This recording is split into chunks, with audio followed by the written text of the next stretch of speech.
স্বীকৃতি পেতে চলেছে এনসিপিআই। সর্বদল বৈঠকে ডাক পাচ্ছে এনসিপিআই, এরকমই সূত্রের খবর পাওয়া যাচ্ছে। সোমবার থেকে সংসদের বাদল অধিবেশন শুরু হচ্ছে।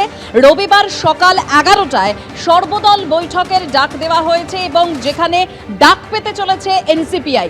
আরো তথ্য জানবো আমরা আমাদের প্রতিনিধি বিজেন্দ্র সিংহর কাছ থেকে। বিজেন্দ্র,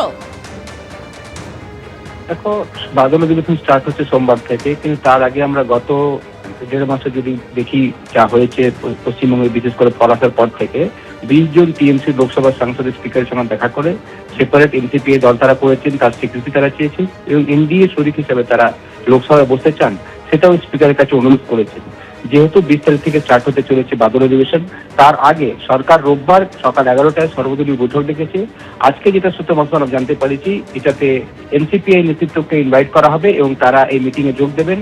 সুদীপ বন্দ্যোপাধ্যায় এবং কাকলি ঘোষ দস্তিদার হয়তো এই মিটিং এ উপস্থিত থাকবেন। 11টার সময় যখন আগামী রোববার সর্বদলীয় বৈঠক ডাকা হয়েছে, এনসিপিআই নেতৃত্ব হিসাবে তারা সেই বৈঠকে যোগ দেবেন।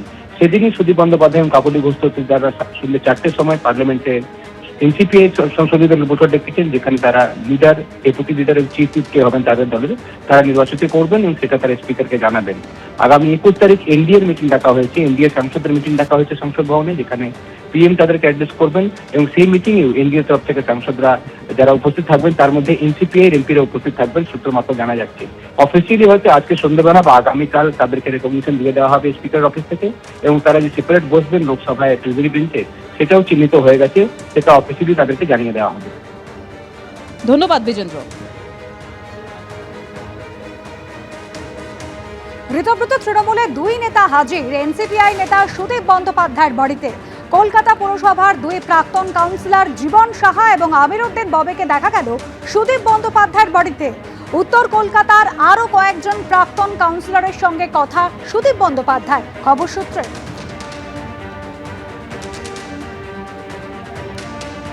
আমার কাজটা বন্ধ রয়েছে, ওই উর্দু মিডিয়াম স্কুল হবে, ওই এমপি লাইটের যে ফান্ডটা দেওয়া হয়েছিল, এখন পৌরসভা এইভাবে কাজ করতে পারছে না, সেটাই বলতে এসেছিলাম। যদি কাজ না হয় সেটা বলে দিক। আমরা ঋতুব্রতর সঙ্গে আছি, ওটাই সঙ্গে আছি। আমার শুধু কথা বলারও ছিল, আমার ওটা নিয়ে দরকার নেই। আমার যে ঋতুব্রতর সঙ্গে আছি, কিন্তু আমি এসেছিলাম এমপি লাইট ফান্ডের জন্য এসেছিল, যে কাজগুলো বন্ধ আছে, যদি না হয় তাহলে ক্লিয়ার করে দিক, যে আমি 54 নম্বর ওয়ার্ডে আমি বলতে পারি। মমতা বন্দ্যোপাধ্যায়ের থেকে দূরত্ব তৈরি করে তারা আজ এর কাছে যাবেন, কাল ওর কাছে যাবেন, পরশু অমুক জায়গায় যাবেন, এই দিশাহীন রাজনীতিটার মধ্যে চলে যাচ্ছেন। মমতা বন্দ্যোপাধ্যায় মূল তৃণমূল থেকে যারা একটু ডিস্টেন্স করতে চাইছেন, নানা কারণ তাদের, তো কেউ বলছেন আমরা এনডিএতে যাব, তো তাহলে আমির উদ্দিন ববি এনডিএ শরিক হতে যাচ্ছেন তো সুদীপ বন্দ্যোপাধ্যায়ের কাছে।